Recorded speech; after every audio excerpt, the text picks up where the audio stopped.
And now it's time for Thang of the Thang!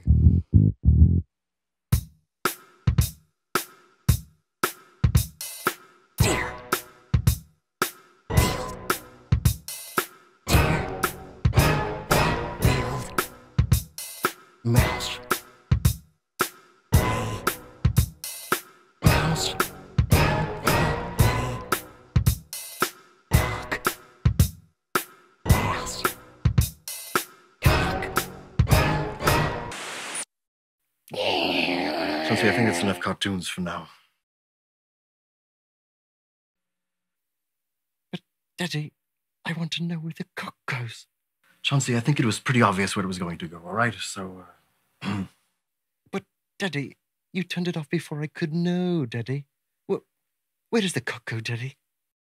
Chauncey, you're too young for this conversation. But I need to know, Daddy. I'll tell you when you're older. Now, Daddy! Chauncey, don't you ever take that tone of voice with me again! Sorry, Daddy. I just want to know. Chauncey, you can ask me any question in the world. Any question at all. Besides that one.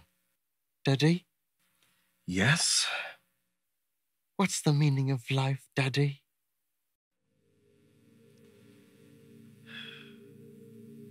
Well, the meaning of life, I suppose, depends on the function of an organism, which should probably be defined by how it best adapts to its environment while also remaining in balance with it. For humans and the like, the best way we do that is by becoming knowledgeable in all the ways we can, collectively at least, and being emotionally mature enough to use that information correctly.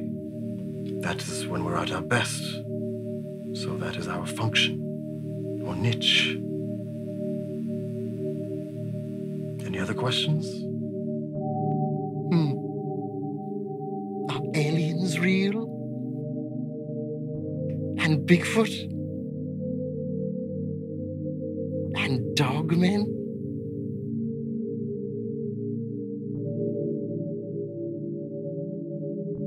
Well, Chauncey, the possibilities of evolution are almost infinite, whether on this planet or the many others in the universe that are likely capable of supporting life, including intelligent life. And there are many people who claim to have witnessed these things you've mentioned.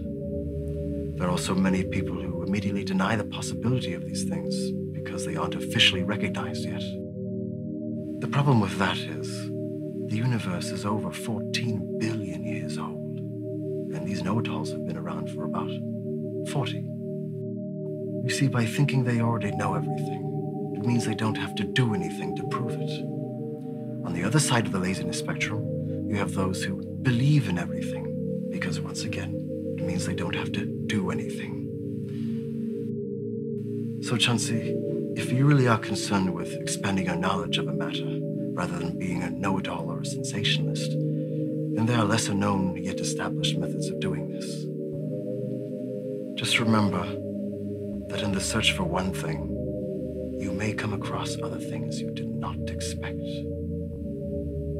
So all I'll tell you is, beware the woods at night. Any other questions? What happens when we die? Do we turn into ghosts, Daddy?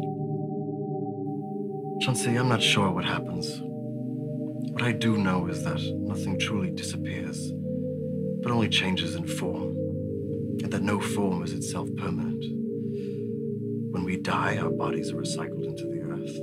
So, maybe, if wisdom and memories are made of something much finer than meat, perhaps they are recycled in a different way. Take, for instance, the fact that for the heart to start in a fetus, it needs to be activated by a faint electric impulse in the brain.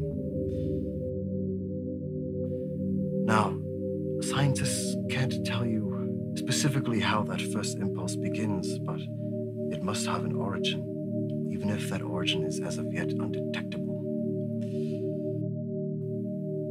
So, perhaps, when we die, there is a source of that impulse that leaves the same way it came in. is pretty safe to assume, though, that if I can't remember anything before I had a brain, that I probably won't remember anything after I have one. Maybe some of that information from a once living entity is transformed into what is perceived as ghosts.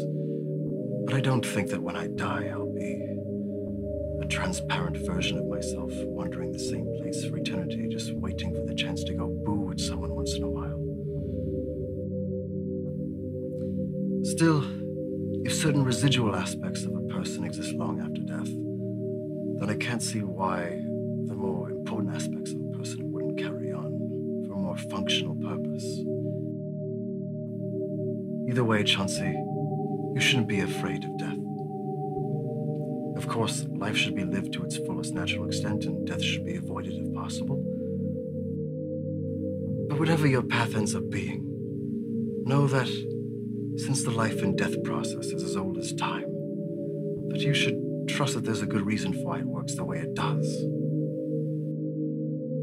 And moreover, Chauncey, nothing, not even death, whatever its form or however premature, can erase or delegitimize the beauty and dignity of a life lived with those same qualities.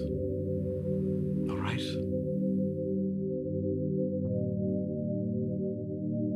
Daddy, Yes, Chauncey. I have one more question. Yes, Chauncey. Where does the cock go? Daddy, where does it go? Chauncey, the cock goes in the ass!